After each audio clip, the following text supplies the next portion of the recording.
Bismillahirrahmanirrahim. Assalamualaikum warahmatullahi wabarakatuh.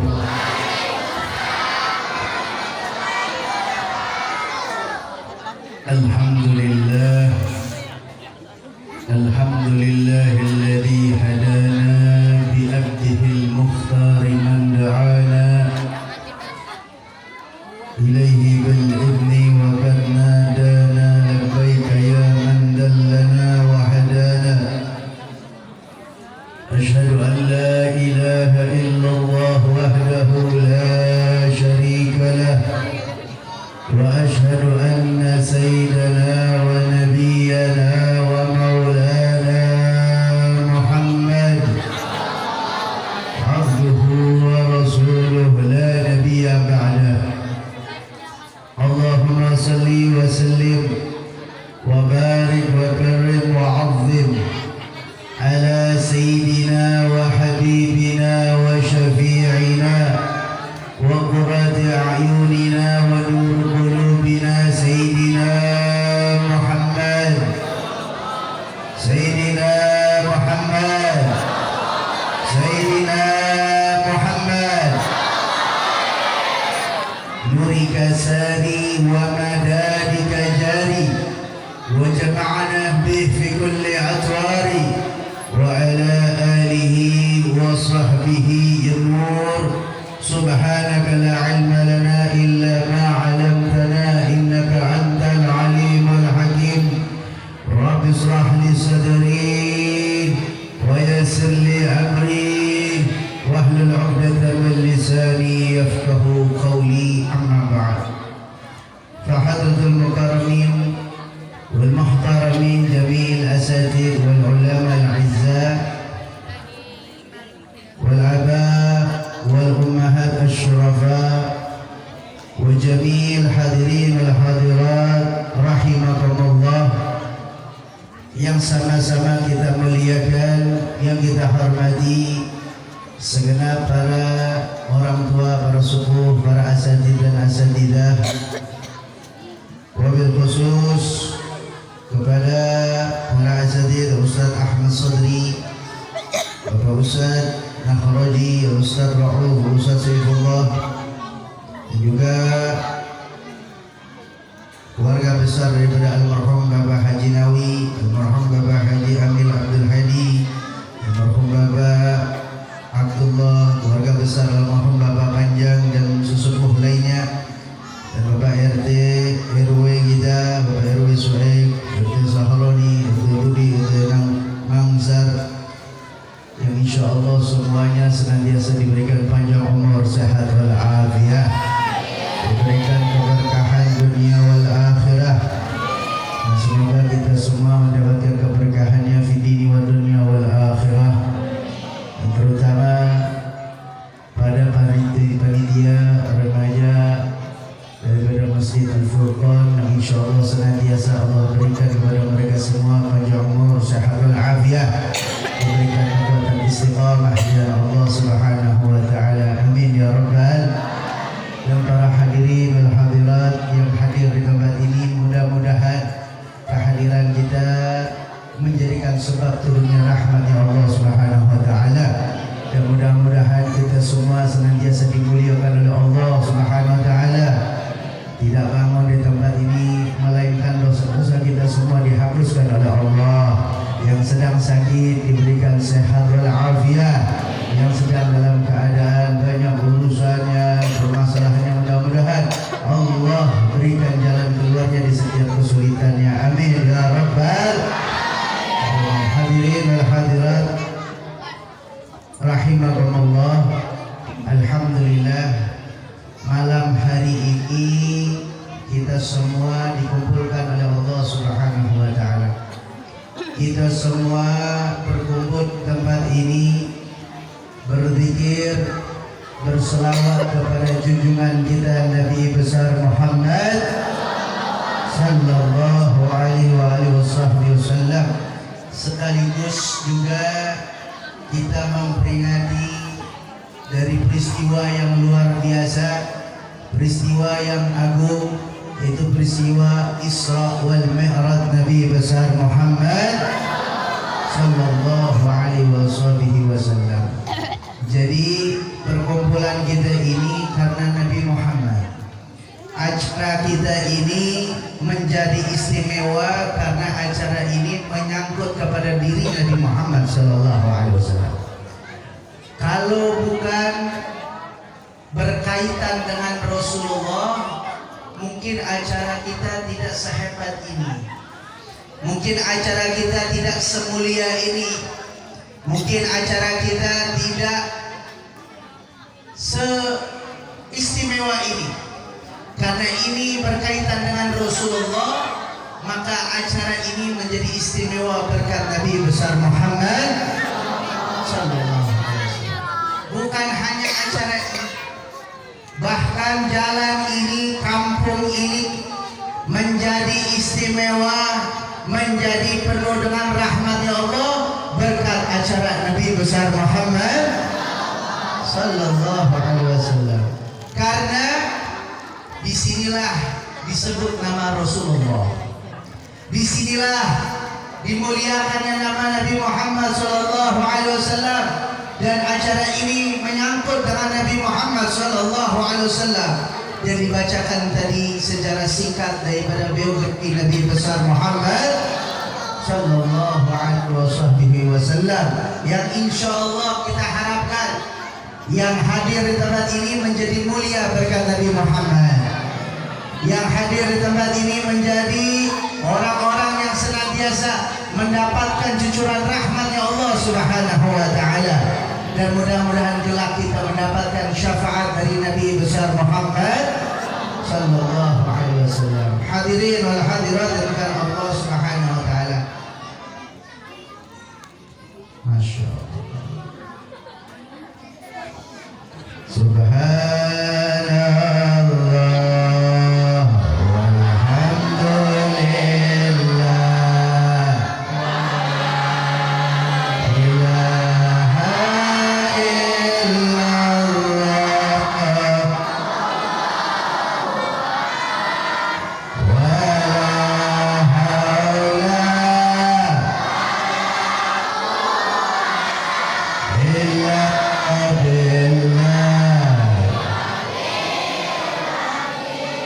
Di malam hari ini kita berkumpul dengan acara Isra wal Mi'raj. Padahal Isra wal Mi'raj sudah lewat dan kita sudah banyak mengetahui tentang Isra wal Mi'raj. Ada hal yang terpenting yang saya ingin sampaikan karena berkaitan dengan bulan Sya'ban, yang insya Allah apa yang kita dengar ini menjadi ilmu yang bermanfaat. Amin ya Rabbal. Bulan Sya'ban ini kita sudah memasuki pertengahan di bulan Sya'ban. Pertengahan di bulan Sya'ban ada salah satu malam yang insya Allah kita diberikan kemuliaan oleh Allah Subhanahu wa taala. Namanya malam nisfu Sya'ban. Malam nisfu Sya'ban. Malam nisfu Sya'ban ini adalah malam yang istimewa, malam yang agung, malam yang Allah ijabahkan doa-doa hambanya. Nabi besar Muhammad sallallahu alaihi wasallam. Sallu ala Muhammad. Sallu ala Muhammad. Ini kita mau dengerin nggak ceramahnya? Mau dengerin nggak? Coba ini panitia yang di depan biar dulu diingatin anak-anaknya. Karena kalau satu ngomong semua ngomong. Siap? Siap dengerin semuanya? Karena ini penting. Kita ini hadir di acara semacam ini bukan duduk doang. Pengen pulang dari sini kita bawa ilmu. Pulang dari sini kita bawa berkah dari amalan-amalan kita menyambut bulan suci Ramadan. Dikit masuk bulan suci Ramadan. Ini malam di Sya'ban, tinggal beberapa hari lagi. Malam ini malam yang Allah ijabahkan doanya tuh di malam di Sya'ban. Nabi besar Muhammad sallallahu alaihi wasallam, sallu ala Muhammad, berkata, la yurudud du'a khamsa layali la yurudud du'a. Ada 5 malam yang doa seorang hamba tidak ditolak oleh Allah Subhanahu wa taala. Ada 5 malam. Yang pertama malam awal minar Rajab. Lailatul awal minar Rajab. Malam pertama di bulan Rajab. Udah lewat malam pertama di bulan Rajab. Itu doa kita di saat itu tidak ditolak oleh Allah Subhanahu wa taala. Yang kedua adalah malam Lailatul Nisfu Sya'ban. Yang kedua, ini beberapa hari lagi kita masuk malam Nisfu Sya'ban. Malam yang doa kita tidak ditolak oleh Allah Subhanahu wa taala. Dan insya Allah malam Jumat ini bertepatan daripada malam Jumat. Insya Allah. Ada yang mengatakan Jumat malam 1, ada yang mengatakan malam Jumat. Kita ngikutin daripada di Pekalongan itu malam Jumat, malam nisfu Sya'ban. Ya. Malam Jumat yang ketiga adalah malam Jumat. Malam Jumat adalah bagian juga dari doa kita tidak ditolak oleh Allah Subhanahu wa taala. Dan insyaallah mudah-mudahan doa-doa kita diijabah oleh Allah. Yang keempat adalah malam Lailatul Idul Fitri. Yang kelima malam Lailatul Idul Adha, malam Idul Fitri dan malam Idul Adha. Ini 5 malam yang tidak ditolak oleh Allah Subhanahu wa taala. Dan insya Allah yang dekat dengan kita waktunya adalah malam nisfu Sya'ban. Makanya ulama-ulama kita, orang tua kita semenjak dahulu ketika datang malam nisfu Sya'ban itu diajak semuanya, keluarganya datang ke mushola, datang ke masjid. Dari mulai maghrib sudah duduk di masjid sholat berjamaah sampai sholat isya. Ngapain? Menghidupkan di malam tersebut. Dengan apa? Kita baca suratul Yasin. Betul apa enggak? Kita baca 3 kali surat Yasin dengan niat. Dari pertama kita niatkan untuk Allah Subhanahu wa taala berikan kepada kita panjang umur, sehat walafiat, diberikan kita kekuatan istiqomah, rezeki kita berkah, dan diwafatkan kita dalam keadaan husnul khatimah. Kita baca Yasin 3 kali. Dengan setiap Yasin yang kita baca, kita mulai dengan niat-niat tersebut. Karena ini ajaran. Kenapa Habib kok pakai Yasin? Kenapa nggak pakai yang lain? Kenapa nggak baca zikir yang lain? Ternyata Yasin memiliki keutamaan. Yasin itu tergantung niat kita yang kita baca. Kalau niat kita apapun, kita baca surat Yasin. Makanya orang tua kita dulu nggak pernah lepas sama surat Yasin. Mau apa-apa tuh baca surat Yasin. Mau apa-apa baca surat Yasin. Kenapa? Surat Yasin liman quri'allahu. Surat Yasin akan untuk diberikan kepada siapa yang mempunyai niat dan hajat dan masing-masing. Makanya baca surat Yasin. Habib boleh nggak pakai baca surat yang lain? Boleh. Yang mau pakai surat yang lain silakan. Yang mau baca zikir doang silakan. Yang mau tadaris Al-Quran silakan. Yang mau baca sholawat silakan. Yang penting malam tersebut kita hidupkan dengan bermunajat kepada Allah. Jangan sampai masuk malam tersebut kita dalam keadaan lalai kepada Allah. Lebih-lebih jangan sampai kita masuk malam nisfu Sya'ban kita dalam keadaan dihalangi, terhalang daripada ampunan dan rahmatnya Allah Subhanahu wa taala. Ini yang bahaya. Ya, karena dikit lagi kita masuk bulan suci Ramadan, tamunya Allah. Allah memberikan keistimewaan kepada umat Nabi Muhammad adalah adanya bulan suci Ramadan yang dikatakan awaluhur rahmah wa awsatuhu maghfirah wa akhirahu itqun minan nar. Pertama malam tersebut 1 sampai tanggal 10 adalah rahmat dari Allah. 10 kedua adalah maghfirah dari Allah. 10 ketiga adalah pembebasan daripada api nerakanya Allah Subhanahu wa taala. Ini cuma khusus Allah berikan untuk umat Nabi Muhammad sallallahu alaihi wasallam. Makanya kita harus benar-benar siap menyambut tamu tersebut. Jangan sampai kita masuk bulan suci Ramadan kita belum siap. Zahir batin kita belum siap. Siap dalam kata bahwa kita menyiapkan diri kita, bukan siapin makanan, bukan siapin baju, bukan siapin yang lainnya, tapi zahir dan batin kita ini harus siap menyambut bulan suci Ramadan. Maksudnya bagaimana? Ketika masuk bulan suci Ramadan, kita mendapatkan tuh rahmatnya Allah, kita mendapatkan ampunannya Allah, kita mendapatkan pembebasan dari api nerakanya Allah Subhanahu wa taala, sehingga kita sukses di bulan suci Ramadan. Caranya bagaimana? Siapin dari sekarang. Ini mumpung masih ada 15 hari, 16, 17 hari lagi bulan suci Ramadan masuk kepada kita. Mumpung sebelum masuk bulan suci Ramadan, siapkan diri kita. Nabi Muhammad SAW sudah bersabda, "Man furiha bidudumi Ramadan, haramahu yasaduhu minan niran." Barang siapa yang gembira masuk bulan suci Ramadan, maka Allah akan haramkan jasadnya menyentuh dari api nerakanya Allah Subhanahu wa taala. Bergembira bukan kita foya-foya. Bergembira bukan kita gembira ketawa-ketawa. Bergembira di sini adalah kita benar-benar senang dan siap masuk daripada bulan suci Ramadan. Alhamdulillah. Maka siapkan diri kita sejak sekarang. Jangan sampai kita menjadi orang yang mahrum. Tahu yang mahrum?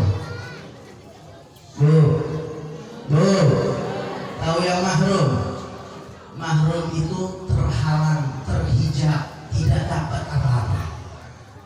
Orang yang mahrum dari rahmatnya Allah, orang yang mahrum dari ampunannya Allah, orang yang mahrum daripada pembebasan api neraka. Ini masuk bulan Ramadan, orang-orang dapat ampunan, dia tidak dapat ampunan.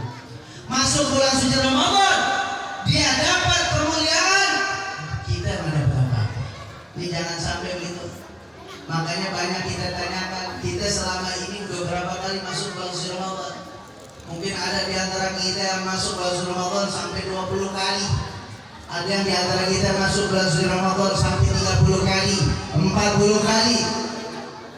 Kalau sekali saja kita masuk bulan suci Ramadan mendapatkan rahmat, ampunan dan pembebasan api neraka, tentu kita menjadi orang yang mulia di sisi Allah Subhanahu wa taala. Tentu kita menjadi orang yang istiqomah dari Allah Subhanahu wa taala. Maka kita jaga jangan sampai kita menjadi orang yang terhalang dari ampunan yang Allah Subhanahu wa taala. Ulama mengatakan ada 4 golongan yang tidak mendapatkan ampunannya Allah. Ada 4 golongan orang yang tidak mendapatkan ampunannya Allah di bulan suci Ramadan maupun di luar bulan suci Ramadan. Assalamualaikum.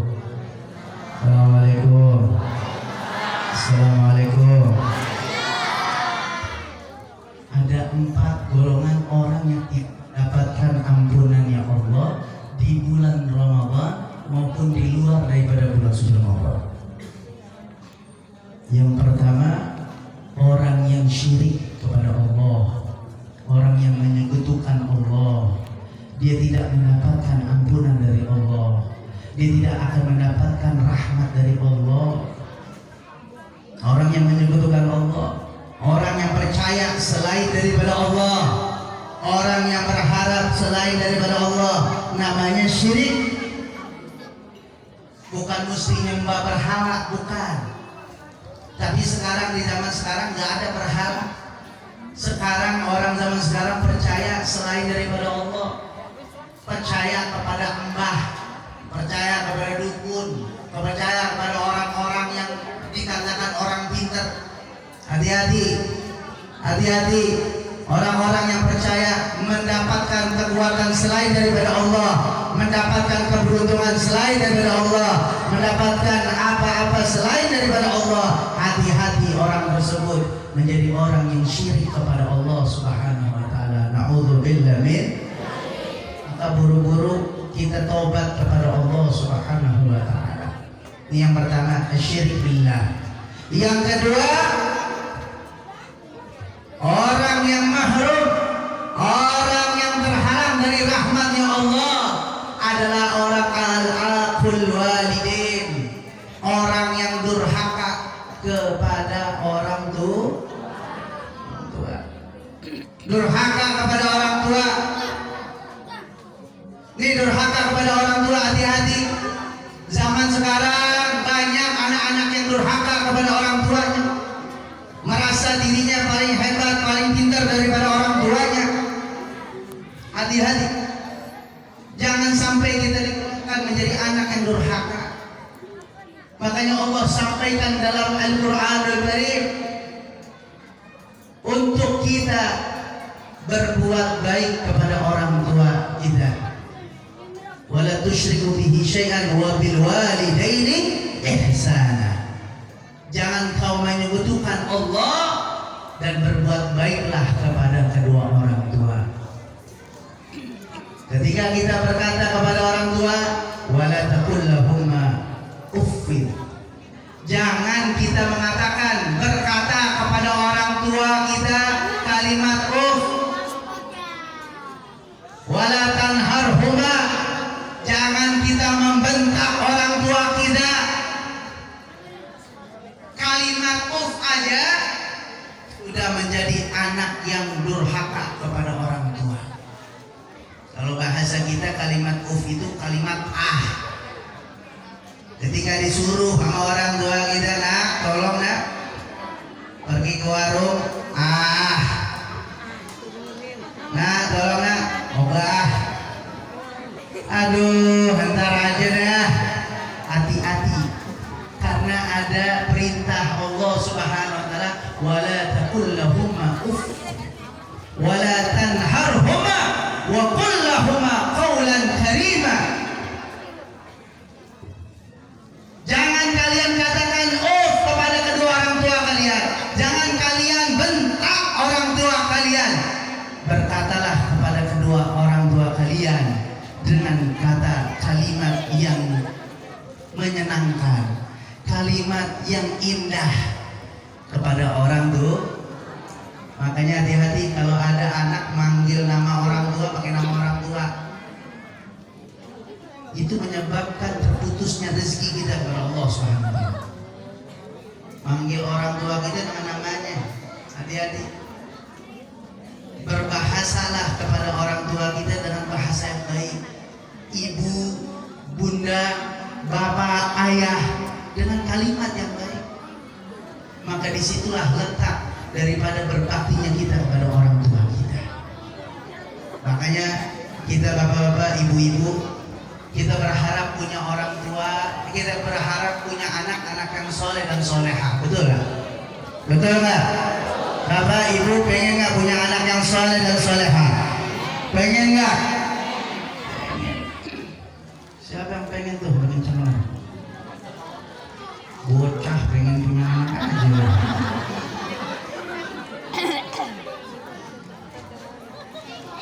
Kalau kita pengen punya anak yang soleh dan soleha, maka ada caranya. Mau tahu caranya? Mau tahu caranya? Caranya kalau kita ingin punya anak yang soleh dan soleha, kita terlebih dahulu untuk menjadi anak dan orang tua yang soleh dan soleha. Kita dulu jadi anak yang soleh dan soleha. Kita kan anak semua nih, benar nggak? Kita punya orang tua nggak? Punya orang tua nggak kita semua? Punya. Walaupun orang tua kita sudah wafat meninggal dunia, kita tetap punya orang tua. Kita punya orang tua semua. Berarti kalau kita ingin punya anak yang soleh dan soleha, kita dulu harus berbakti dan menjadi anak yang soleh dan soleha kepada orang tua kita. Muhammad sallallahu alaihi wasallam. Sallu ala Muhammad. Kata Rasulullah, birru abaukum tabirukum abnaukum. Berbaktilah kepada orang tua kalian, niscaya anak-anak kalian akan berbakti kepada kalian. Berbaktilah kalian kepada orang tua kalian, niscaya anak-anak kalian akan berbakti kepada kalian. Jadi kita dulu mesti berbakti.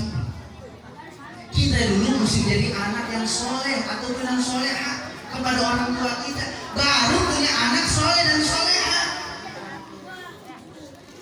Nggak bisa kalau kitanya agak soleh, kita yang agak berbakti sama orang tua kita, tahu-tahu dapat anak yang soleh dan soleha, belum tentu, susah, sulit. Makanya kadang-kadang kita kalau melihat anak kita ya, bagus. Kalau melihat anak kita nyadar sendiri, tuh kayak gue tuh. Kalau lihat anak perempuan, emaknya ngomong, tuh kayak gue dulu centil bener tuh. Karena dulu kita begitu. Kalau kita lihat anak kita laki, tuh anak kita laki tuh lihat tuh, kayak gue dulu begitu. Pernah berasa nggak Pak kayak gitu Pak? Pak, pernah berasa nggak ngelihat anak kita kayak kita? Emang begitu. Buah itu tidak akan jauh jatuhnya dari pohon. Betul nggak? Pohonnya di sini, buahnya jatuh nggak jauh dari sini. Nggak mungkin buahnya jatuh di sono. Pohonnya di sini, buahnya jatuh di sono. Bisa Habib kalau disambil jatuhnya di sono. Nggak mungkin. Makanya kita dulu nih mesti berbakti sama orang tua kita. Kalau kita ada orang tua kita masih hidup, berbaktilah kalian kepada orang tua kalian. Berilah perhatian kita kepada orang tua kita. Kalau orang tua kita masih hidup. Habib orang tua saya sudah meninggal dunia dua-duanya.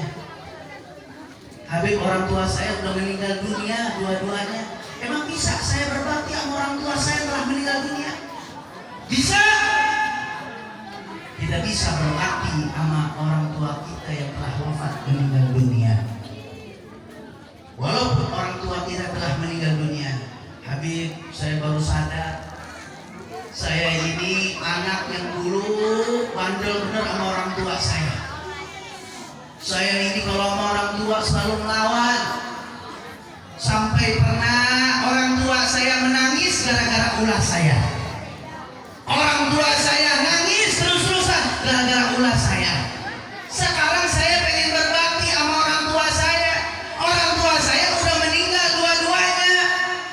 Bagaimana cara saya berbakti kepada orang tua saya yang telah wafat meninggal dunia? Caranya doakan orang tua kita. Doain. Jangan kita ketemu rebahan doang baru doain orang tua. Tiap hari nggak pernah doain orang tua.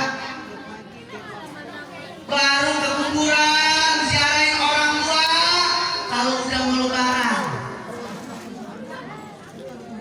Kuburan orang tua udah hilang, udah bertinggi-tinggi, rumputnya pada tinggi-tinggi. Masya Allah. Orang tua kita kagak pernah kita tengokin, doain kagak pernah. Maka doakan orang tua kita jadi begini sebab orang tua. Ini adik-adik semua yang sedang belajar di pondok pesantren, doakan orang tua kalian. Kalian harapan orang tua kalian, harapan ayah ibu kalian. Ibu kalian, orang tua kalian, ayah kalian sedang nunggu di rumah, berdoa biar kalian menjadi anak-anak yang soleh dan soleha. Jangan sampai kita pulang ke rumah menyengakin, nyakitin orang tua. Maaf kadang-kadang orang tua masih aja kagak dihormati, dipanggil masih susah aja. Makanya paling penting belajar akhlak. Akhlak itu paling penting. Kita ilmu boleh banyak, tapi jangan lupa kita harus mengedepankan akhlak.